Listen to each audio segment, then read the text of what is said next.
objectives. And you might have had a copy of what is the agenda for this session. So I think we can get started with the 8 questions.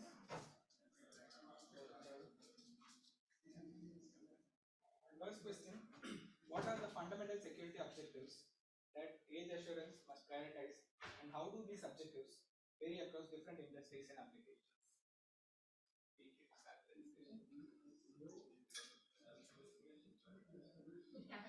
Yeah, should we rearrange a little bit? It's close.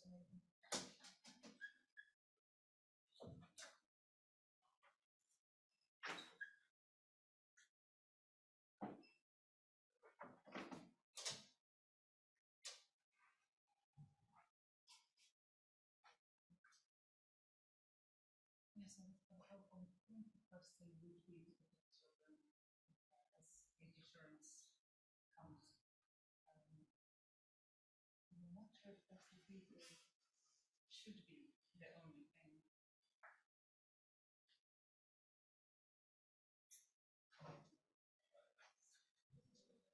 Yeah, so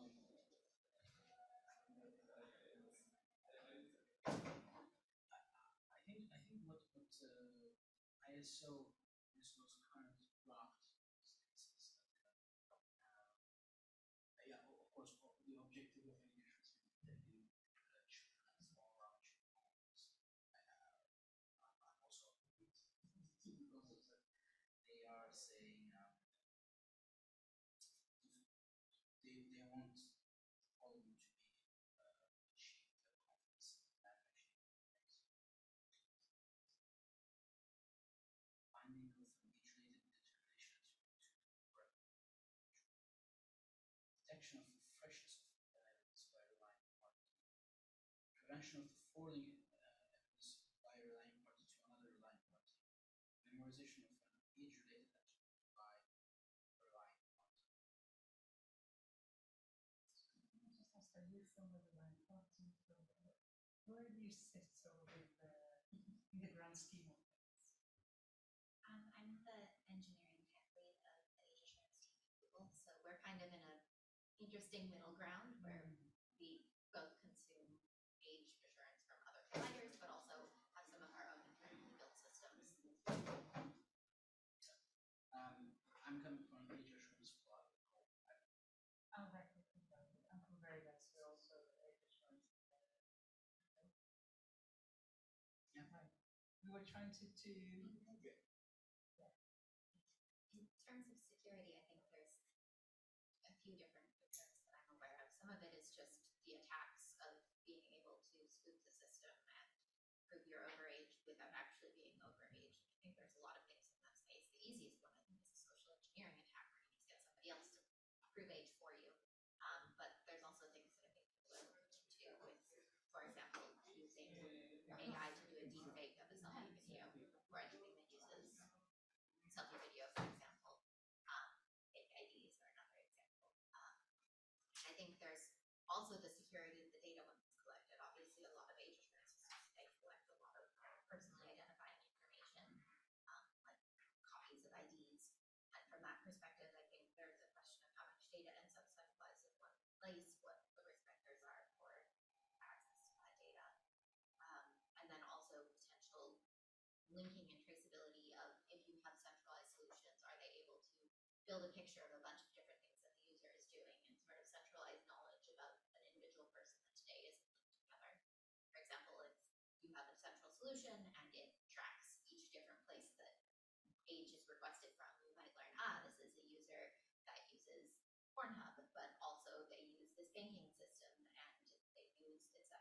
And I think that's also a concern. So there's sort of a few different vectors of security. At the end of the session, you can just write your answers for the 8, and then you can start with the discussion. You can interchange each question and everything, but you can first write down what you feel like just a one sentence answer or something, and then you can start with the discussion. Overall with the questions, that's fine. Yeah, good points. I can also add the other vectors of attack sometimes. Think of attacking interfaces. Maybe add facial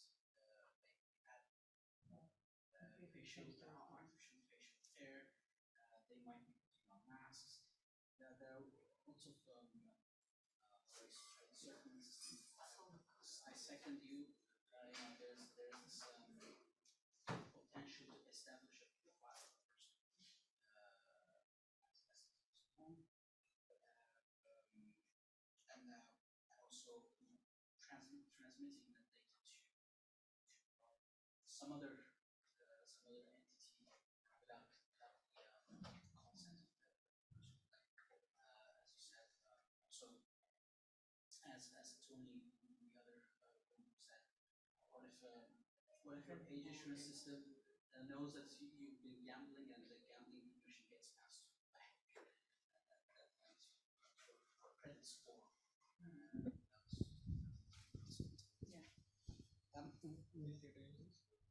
I think we're.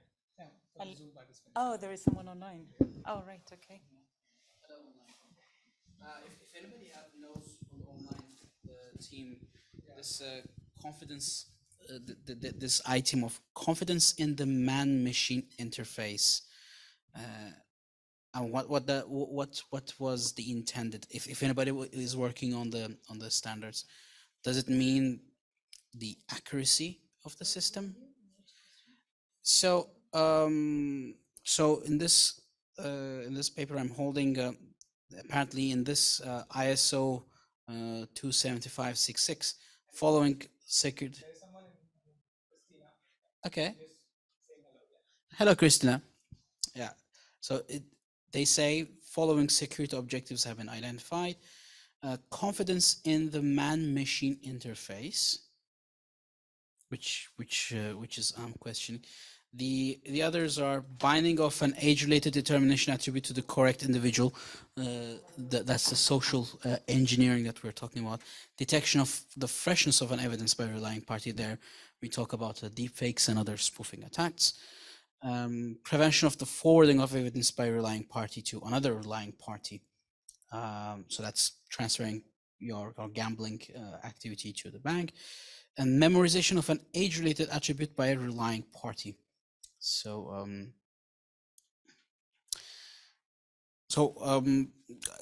I think for myself, I need clarification on what is confidence in the man-machine interface means.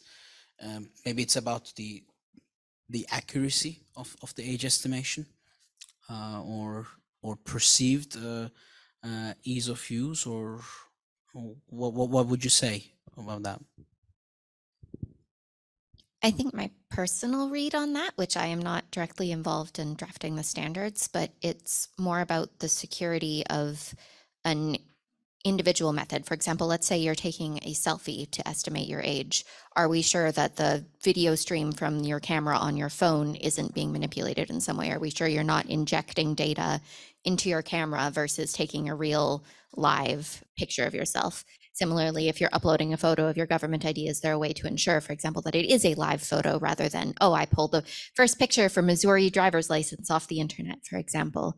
So that's one read on it. I don't know if that necessarily applies to all methods or if they maybe had some other intent in the standard. Yeah, I would probably suggest that obviously I think of it first and foremost as, okay, we'll do the age verification or age assurance using face biometrics, and it's very, very specific. But if we go back to what Tony was presenting before, so if you have other methods like voice, or if you are just asking for consent, then I think this is where the human interface comes into play, not just the attack part of it, but also the fact that, is it the right method for what you're trying to achieve? I think I'm not 100% sure about that. Christina, I don't know if you have any comments. We can't really see you. No, sorry, I'm just here to learn. I wouldn't say that I have a huge amount of expertise in this area, so I don't feel it'd be necessarily appropriate for me to interject. But everything that's already been said, it makes sense, and I feel that yeah, I agree with those points so far. So I find this question. There is one of the questions here, question number 4. How can age assurance systems effectively combat identity theft, fraud and manipulation while still maintaining user convenience and accessibility? And I think this is a really interesting question, because if we're trying to keep anonymity and we are trying not to gather information about the person, just making sure that they are overaged. So how do we actually making sure that no one is actually stealing their identity? Is that enough that no one else is using my face? How would you know that without comparing it to my face, sort of thing? Yeah, I mean, I don't like to be the guy who says, okay, somebody else should do some work on this. We really want to address these things head on, but you might appreciate, like, there's a lot of things that can be done. I mean, here in the physical room, we are coming from companies that provide exceptional technology. Each and every one of us has some great stuff to put in, but I think here the input that is required is the regulatory one. When for a certain use case, the regulators decide what is the proportional way to check these things out, we would be able to put things in place. In the case of a physical retail store use case, right? That's very very basic. You would be worried less about putting mechanisms for anti-deepfake, because probably you have got a physical terminal setting the tone for the age check, and yeah, but yeah, so that's the, yeah, in terms of fraud in a physical setting, probably I mean, if your terminal is not hacked, if it's just a physical data subject approaching to the camera, the measures you would, I'm trying to mean is the measures for anti-fraud there is widely different from let's say trying to access to a gambling website. It's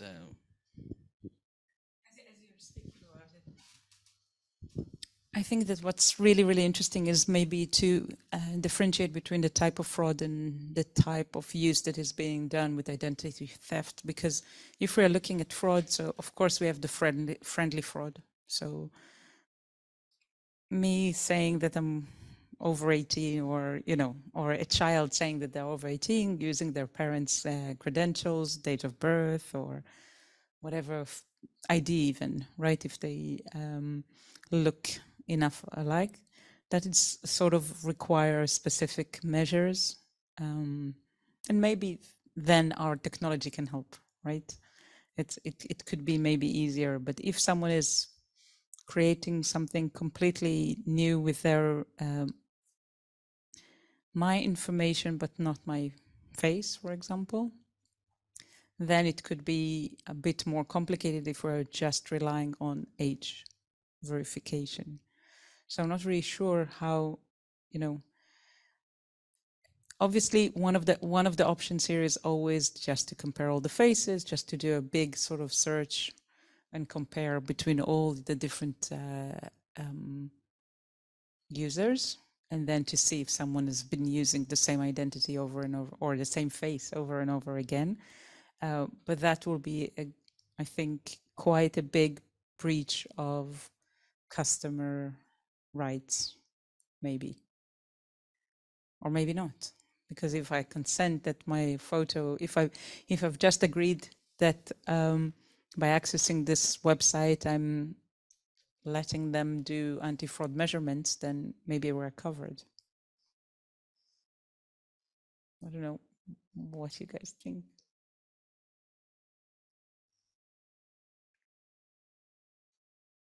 Someone online? Yeah, hi there. My name is Gilad Rosner. I'm an independent researcher and consultant in digital identity and privacy. And just to your last point, um, while there is a big carve out for legitimate use in a GDPR context in regard to fraud, ultimately there'll be a proportionality question in relation to being able to use certain data for broad scale fraud analysis. And my personal view is that it's going to have to be kind of a system by system approach, regrettably, because of the how fast the technology is going to change and the particulars of each individual system is going to that's going to mandate a security analysis for each type of method. And so ultimately, because in 5 years' time, there might be more privacy preserving methods of doing fraud analysis across a large population based on whatever biometrics or other elements are being used within a given age assurance system. The here we were gathered and we're talking a lot about standards, but ultimately what will lead will be market solutions. They'll get out there first before the standards are ever done. So ultimately, and regulation will have a place in terms of specifying things like confidence values and also specifying security expectations about a system, but they're going to end up being a bit high level, and you'll see things like giant standards like the NIST frameworks supporting, but ultimately the security posture of different age systems will end up being very particular to the specific commercial entity that's deploying them.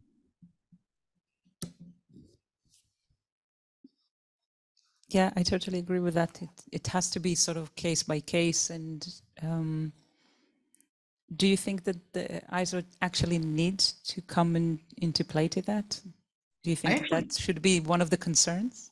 I do actually. I feel that. So ultimately, like what the goal here is, the sort of the kind of the general security goals, right? Confidentiality, integrity, and availability.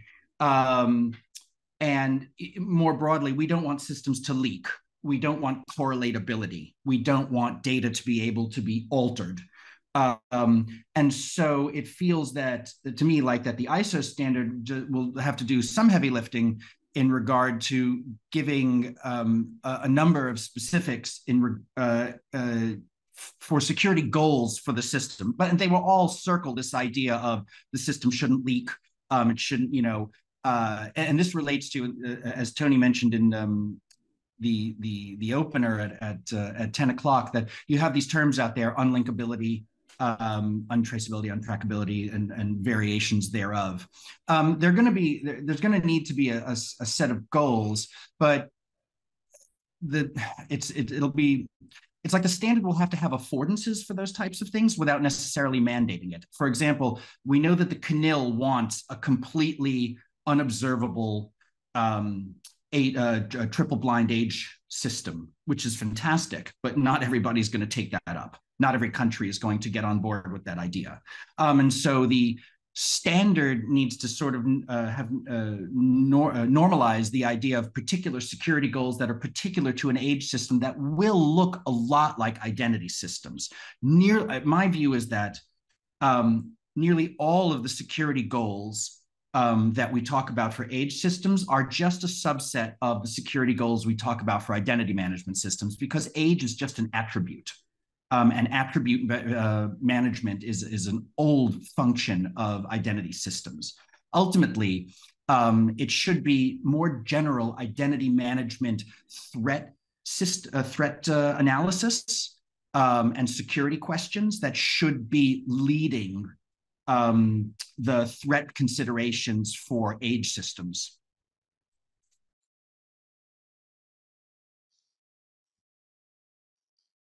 Any comment? Thank you. Thanks, Gilad. Any other comments online?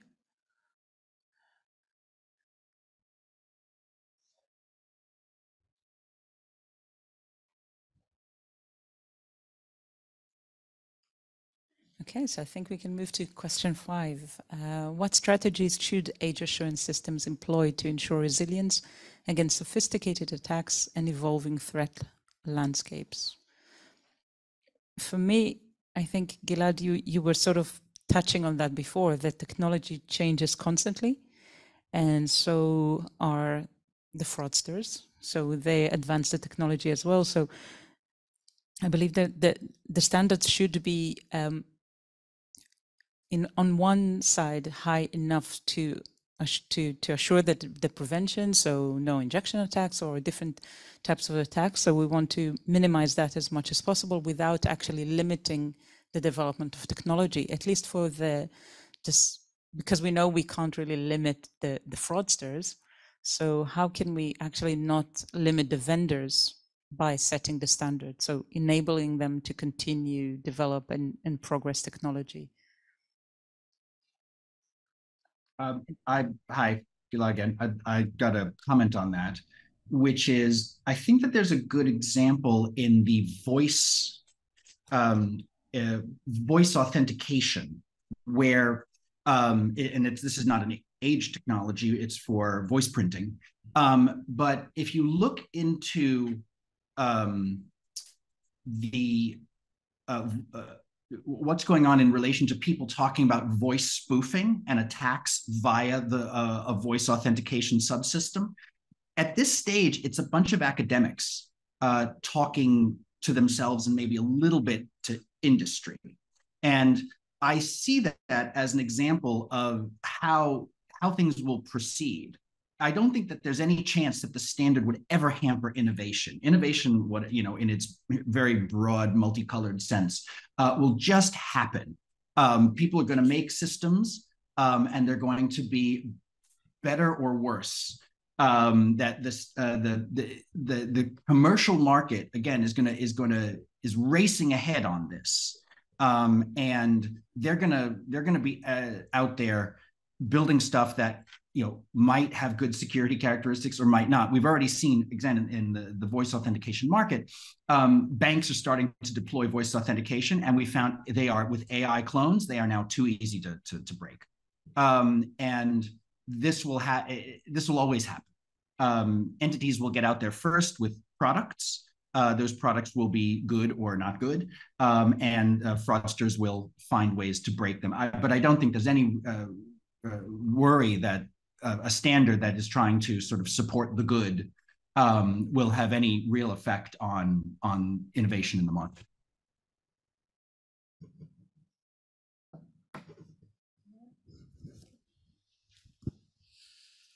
I think that security needs to be viewed as a risk surface as well. And it's similar to the assurance level of different methods that we have, where a lot of what a system needs to be proportional to the risk that the content that the system gates poses. I think there's a very large spectrum of risk to minors from the types of things that age assurance might gate.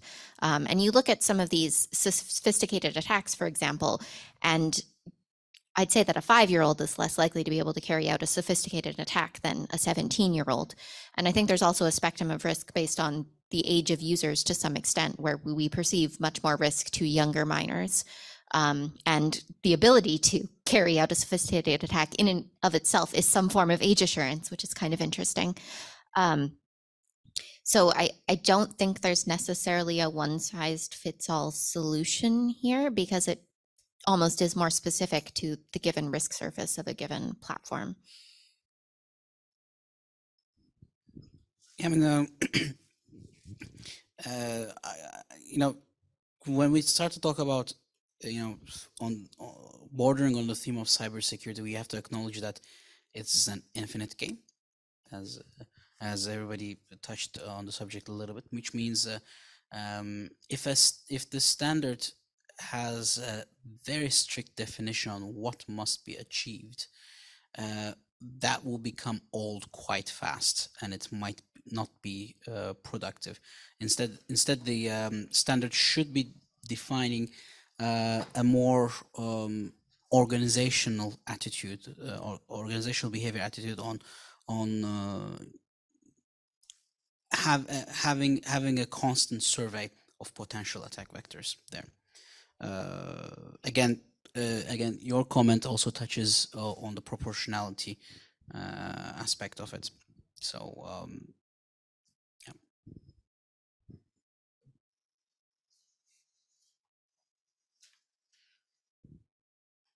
Oh, blockchain. So we didn't go through third question. I guess biometrics, blockchain, and AI. What do they play in enhancing the security of these security objectives, and do they introduce new challenges?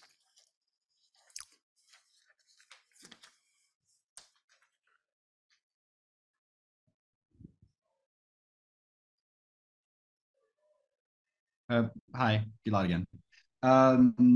Yeah, no, there's some interesting stuff going on in relation to Web3 verified attributes. In theory, they would inherit at least some of the security features that are part of Web3 architectures. Ultimately, though, the information is a payload, and so the question of whether or not that payload is accurate, it'll always be a question. But yeah, certainly there's some discussion, and as you see some of the Web3 architectures for identity systems starting to emerge, like in Australia, then we'll be able to start to sort of see a bit more production grade systems in regard to the verified attribute of age starting to appear. But yeah, I would imagine that that they would ultimately live within the larger security context of a broader identity system, a Web3 identity system.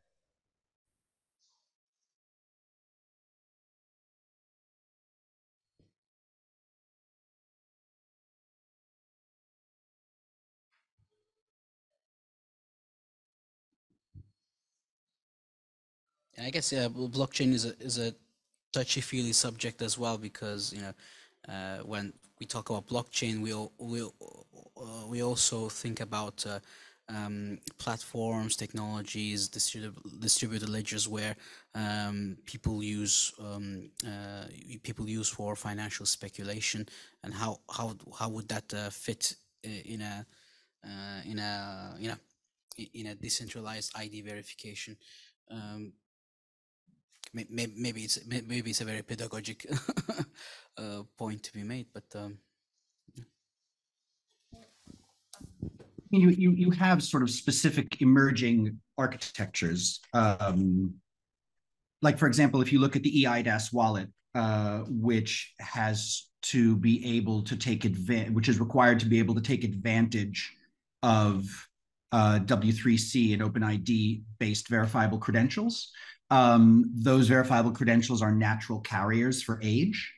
And so ultimately, when one wants to sort of think about the more age-oriented issues in regard to security architectures, I think that you need to sort of, in that case, look at the larger security architecture of the more general attribute carrying dimension of a system. Ultimately, I think that in general, as we think of age, while there's going to be systems that just pass age claims and nothing else. And you see this with certainly in the in retail example, where it's biometrically based, then you've got an age claim passing that's not hooked up to identity data. But you will also see in large part, probably the majority is age will pass within the context of a larger identity system. And so I feel that there are two separate, amongst others, security hats that you have to wear. Like when you look at a YOT system or a Verify My Age system that's in person, that's being based off a camera, and in the back there isn't identity data being hooked up to it. There's and I'm sorry, this takes us away from Web3, but that's a different security. Those are different security issues. Then when you look at something like the EIDAS wallet or the Apple wallet or any wallet, or anything else that is a larger identity system that is passing age claims.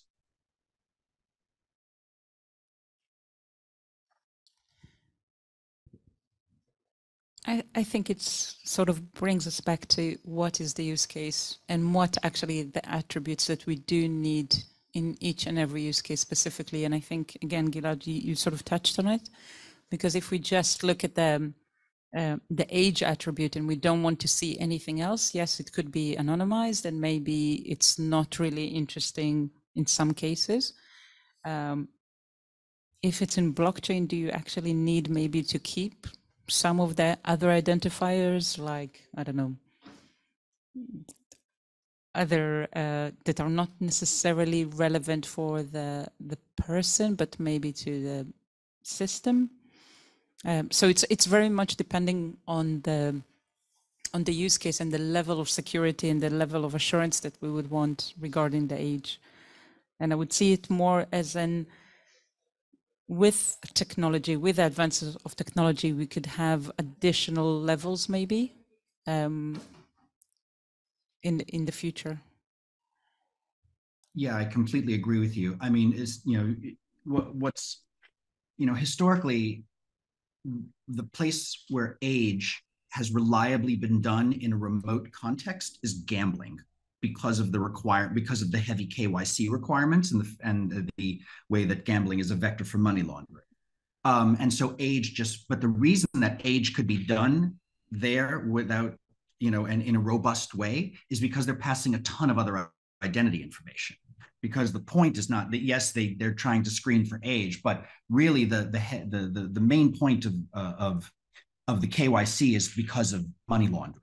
And so age happened to piggyback along. And yes, it shouldn't, under 18 shouldn't be gambling, but ultimately age got a benefit from the fact that they needed all this other identity information. And so, but I totally agree with you in the sense that you end up with, use case driven analysis, because what you need for letting somebody look at restricted content on YouTube versus looking at pornographic material versus gambling, all of those are going to be different use cases, in some case, and to some degree, different security. I think that ultimately security should kind of flatten out across all the cases, especially if you're dealing with kids' data. But yeah, as far as like what is retained, like what information travels with the age claim, will be use case dependent.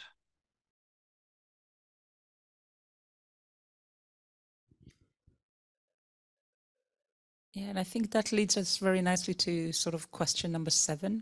How should age assurance systems address the issues of user consent and transparency in data collection, storage, processing, and particularly in light of evolving legal and ethical norms? So what is actually transferred and stored and collected? And that sort of brings us also to the beginning of our discussion, which is how can you not necessarily link all of these together? To say that, oh, this person does like to gamble and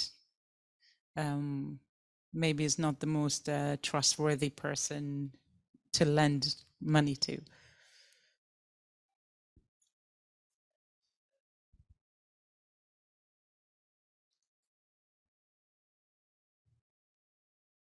To be honest, I'm not really sure what comments they're looking for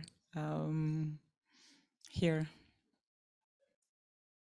I mean, ultimately, these questions will have to be in part answered by the GDPR or whatever the regulatory infrastructure is in a given jurisdiction, because these things because this is essentially personal data. It's an attribute, and in the European context, it would just be seen as a linkable piece of data. I mean, and the degree of linkability is a major question ultimately.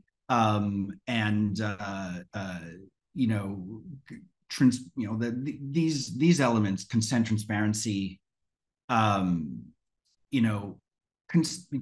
consent is handled like consent is handled in the GDPR breaks it up into, you've got explicit and you've got slightly less explicit consent. Ultimately, it'll be upfront requests. For the consent piece of it, you'll be like, we want to do X to be able to determine your age. Is that okay? And if it's not, then you have to go away. That'll probably be a major way. And the transparency will be somewhere in the privacy policy. It'll say, when we check your age, these are the things that we touch and look at and consider and analyze, to be able to do that. Because there'll be stuff through the front door where they say, can we go and touch the electoral roll to check your age? And then there'll be stuff in the back door which will be like, we do passive age detection through these types of methods. One interesting question will be, how much consent is necessary versus legitimate interest? Because of the big anti-fraud detection carve-outs of the GDPR and in general the legitimate interest carve-outs, there will be some interesting questions around how much do we actually have to ask? How much consent do we have to ask for if we are doing age to protect kids? I think that this will be an open question in the future.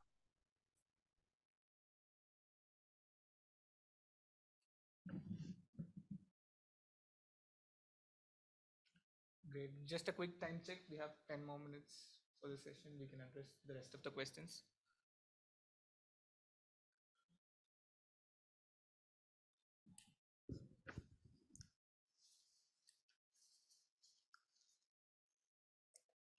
I think what you just mentioned about how much of the consent should be there touches immediately on how to foster trust, right, and confidence among users.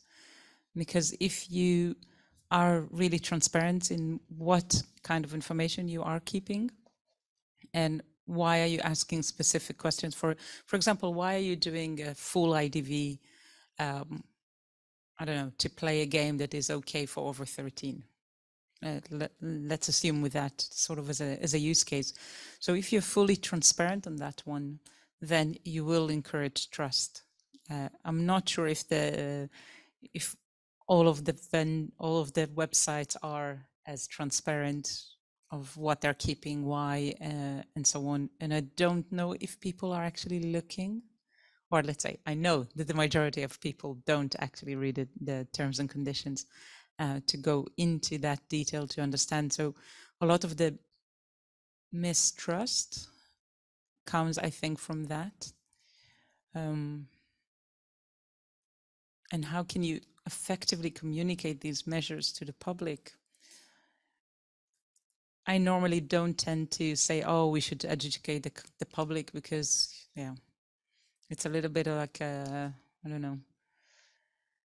Yeah, you can have an infomercial to say, this is what we do with your stuff, but it doesn't mean a lot. I think it's just a sort of a tick box exercise.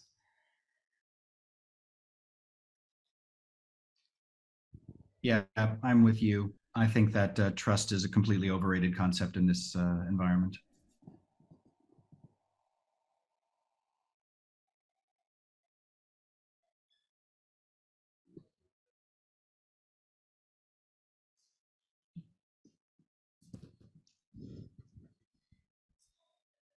Any other comment on, I know it's not a really lively discussion here on this one. Any other comments online? Hey, it's Christina here. Hey, Hey, Christina.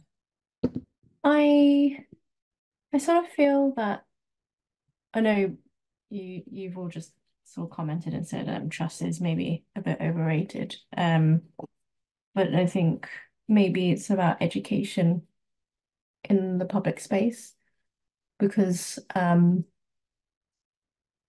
lot of the time, so I work at Epic Games. I'm on the kids web services team, and whenever we do research on some users, some of the pushback is, oh, I don't trust what these age assurance methods are doing. I don't know why you need this data.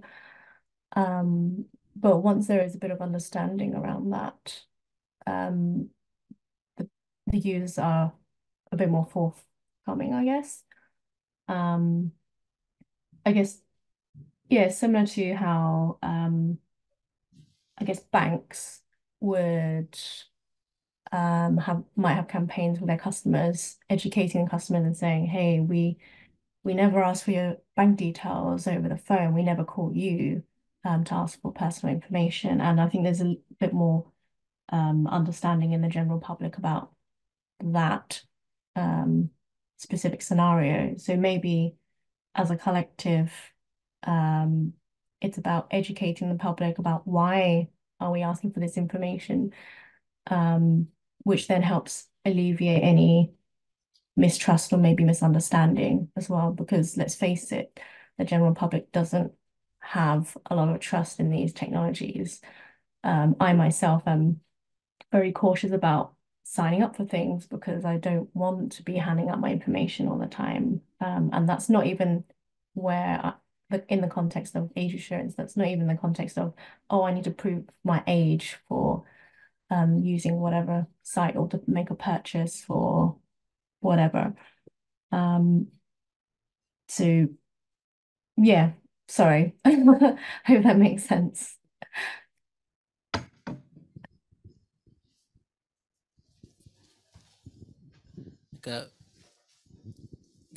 So in terms of trust and education, we would also run into the issue of how do we quantify our success in establishing trust, or the level of awareness and education we raise in public. Maybe there are ways to render some of these things such that trust is not required. So on that part, still this technologies in blockchain, zero knowledge proofs, etc., might be like some ways to make sure that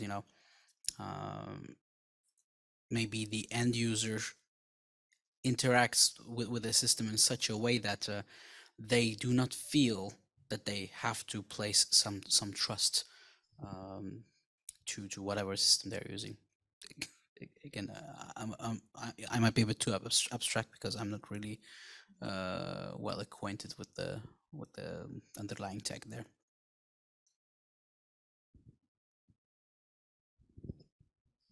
I think one of the big issues that I don't actually know of a good solution for yet, and it's that there's sort of two separate concepts. One is there some age credential that we can trust that says that some person proved that they were over a certain age at some point in time, versus is the current user who's sitting there the same person as that age credential? And I think especially as we look at things like collusion attacks, where, oh, I got this 25-year-old friend I have to put their identity on my account and prove that I'm old enough. Is there a good way to prove that you're the same user who provided that age credential without storing data about who provided that age credential and then matching it against some real property of that individual, which inherently carries privacy and security risk in an ongoing way? And I think that's, again, a proportionality question about what is the risk surface there. And I don't actually have a great answer for solving for that particular space. I would suggest that it's probably beneficial here to break up trust into two different types of trust: business trust and consumer trust. And in what you've described in regard to trusting in the business context is a quality question and a security question. Because for the business to trust the credential in that case, it's not the sort of type of trust that is often meant when we say the population has to trust these systems, because in the case of the business, it is much more related to, is the system functioning the way it's supposed to, and are the credentials reliable, and is the model reliable? So ultimately, the types of credential questions you're asking are core questions about the functioning of these systems, because it always has to be, you always has to make sure that when you have an age claim, that it isn't an 8-year-old passing the camera to their 16-year-old sibling and then passing it back so that they can get on the game they want to play, because this is a very real world problem. But in terms of that's sort of like system integrity questions rather than, I would make the argument to strip the word trust off of that side of it. And then when we talk about trust, it's more helpful to discuss, to imagine the more like the consuming public, their impression of it, which I do not think that, this is a prickly opinion, but I don't think it has much utility. But just from a terminological perspective, I think it's beneficial to make sure that we don't commingle concepts of business trusting things and the public trusting things. Don't you think, though, that trust of the consumer impacts directly the adoption? I don't think we have a lot of evidence for that. Interesting. Because I know that, does anybody trust Facebook? Do people trust Volkswagen? Do people trust government agencies? Whether you use them or not is depending on a whole pile of factors. That trust, I just don't think, I've never seen enough evidence for me to ever really believe that the public trusting a system has any real impact on whether the system will proceed and be successful and be taken up. Interesting, because there's so much discussion about, the public should be educated about, safeguarding information, about how to use digital identity, wallets, all this kind of stuff. It's interesting. There is a lot of discussion at the moment. I have an unpopular opinion about it. And I think that, yes, there's a distinction between transparency, which is important, and trust, which comes much after transparency. Theoretically, people have digested these ideas and then made rational considerations about whether or not to place their faith in a system. I don't think that discussion has much utility.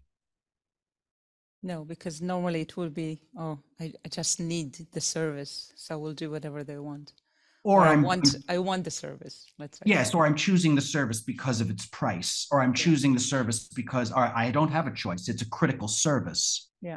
In all my time working on all of these subjects, I've just never ended up feeling that, trust has a place in all this. This is a much larger discussion. It doesn't have to do with security, and I'm happy to have this it's a really offline with people and to give my really prickly views, but there we go. It's an interesting one because, again, there are so many discussions around that, but I think our time is up. Thanks, everyone. Thanks for the participation. I think, we'll conclude the session. Thanks for your input. Thank you, everyone.